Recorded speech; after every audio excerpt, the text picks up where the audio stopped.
Le mot arabe iman, que l'on traduit en français par la foi, signifie dans la langue arabe l'assentiment, en arabe at-tasdiq, qui est le fait d'adhérer avec le cœur à une chose que l'on reconnaît comme étant vraie. Et dans la religion, la foi est définie par le fait d'assentir et de consentir, en arabe al-id'an, à se conformer au message avec lequel a été envoyé le prophète Muhammad, prière et salut sur lui. Aussi, il faut savoir que pour nous les gens de la sunna, la foi est l'ensemble d'une croyance du cœur, d'une parole de la langue et des actes des membres, comme l'ont dit nos pieux prédécesseurs. La base de la foi, en arabe aslul iman, qui est la croyance par laquelle une personne est croyante, se situe dans le cœur. À ce sujet, Allah élevé soit-il a dit « Ya ayyuhar rasoul, la yahzunka alladhina yusari'una fil kufr » Ce que l'on pourrait traduire par « Ô messager, que ne t'afflige point ceux qui s'empressent vers la mécréance parmi ceux qui ont dit « Nous avons cru » avec leur bouche sans que leur cœur n'ait jamais cru. » Tandis que la parole de la langue et les actes des membres constituent les branches de la foi, de sorte que si une personne les délaisse, elle commettra en islam quelque chose de très grave, sans qu'elle ne soit considérée comme ne faisant plus partie des gens de la foi. À ce sujet, le grand imam de la Sunna, Muhammad ibn Nasr al-Marwazi, mort en l'an 294 de l'Hégire, qu'Allah lui fasse miséricorde, dans son livre Ta'zim Qadri Salah a dit « Nous disons que la foi est une base. Celui dont cette base diminue, ne serait-ce que du poids d'un atome, perd même le nom de la foi. Tandis que celui dont elle ne diminue pas ne perd pas le nom de la foi. Cependant, après cela, une foi s'ajoute à leur foi. Si cet ajout qui a eu lieu après la base diminue, alors la base qui consiste à affirmer qu'Allah est vérité et que tout ce qu'il a dit est vrai ne diminuera pas. La diminution de cette base signifierait douter du fait qu'Allah soit vérité ou non, ainsi que du fait que sa parole soit vraie ou mensongère. La diminution de l'ajout qui a eu lieu après la base de la foi signifie plutôt la diminution de ses branches. Cela est semblable à un dattier debout possédant des branches et des feuilles.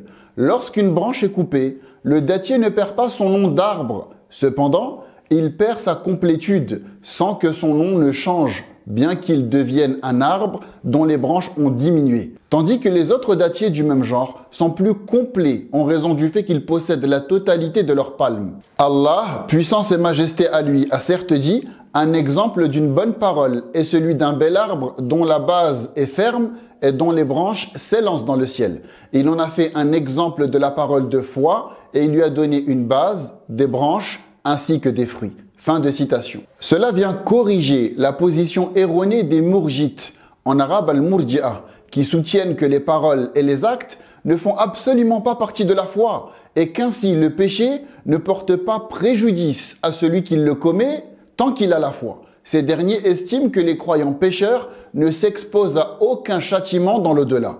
Nous, les gens de la Sunna, nous disons que les pécheurs s'exposent au châtiment dans l'au-delà, mais tant qu'ils meurent croyants, Allah peut leur pardonner. Au sujet du fait que la parole et les actes font partie de la foi, le prophète, prière et salut sur lui, a dit « Al-iman bid'un wa bid'un, ou bid'un wa sittun, shu'bah, fa afdaluha qawlu la ilaha illallah, wa adnaha imatatul adha anit tariq, wal haya shu'batun min al-iman » Ce que l'on pourrait traduire par « La foi comporte un peu plus de 60 ou 70 branches. La meilleure d'entre elles est la parole « Il n'y a pas de Dieu sauf Allah ». Et la plus infime consiste à ôter ce qui est nuisible du chemin. La pudeur est une branche de la foi, rapportée par Al-Bukhari et Muslim. Cela aussi vient corriger la position erronée des Kharijites, en arabe Al-Khawarij, et des Mu'tazilites, en arabe Al-Mu'tazila, qui disent que la parole et les actes font partie intégrante de la base de la foi, de sorte que, selon eux, le péché fasse sortir celui qui le commet des gens de la foi.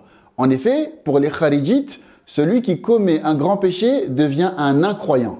Tandis que pour les Mu'tazilites, celui qui commet un grand péché se situe dans un degré intermédiaire, en arabe, fi manzila bayna manzilatayn. C'est-à-dire qu'il n'est ni croyant, en arabe mu'min, ni incroyant, en arabe kafir.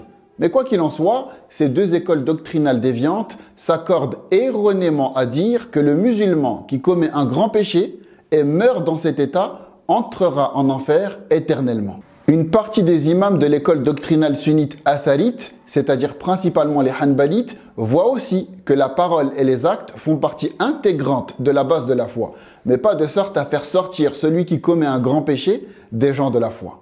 Enfin, les imams de la communauté ont divergé sur la question de savoir si prononcer l'attestation de foi avec la langue faisait partie de la base de la foi ou bien des branches de la foi.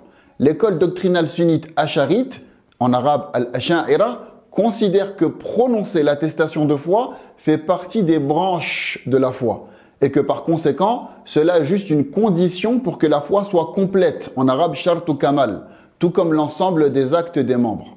Tandis que l'école doctrinale sunnite de la grande majorité des imams hanafites, c'est-à-dire l'école maturidite, en arabe al-maturidiyya, considère que prononcer l'attestation de foi fait partie de la base de la foi. Voilà pourquoi ces imams ont divergé sur le statut de croyant dans l'au-delà d'une personne qui aurait été incroyante, puis qui se serait mise à croire, mais sans jamais avoir prononcé l'attestation de foi, et à qui on n'a pas demandé de la prononcer, bien que tous ces imams ont été unanimes sur le fait que dans cette vie d'ici-bas, on doit considérer une telle personne qui n'a pas prononcé l'attestation de foi comme étant incroyante. Car nous, êtres humains, nous nous fions aux actes apparents, puisque nous ne connaissons pas le contenu des cœurs. À ce sujet, l'imam al-Laqani, qu'Allah lui fasse miséricorde, dans son poème Jawharatut Tawhid, a dit وَفُسِّرَ الْإِيمَانُ بِالتَّصْدِيقِ وَالنُّطْقُ فِيهِ الْخُلْفُ بِالتَّحْقِيقِ.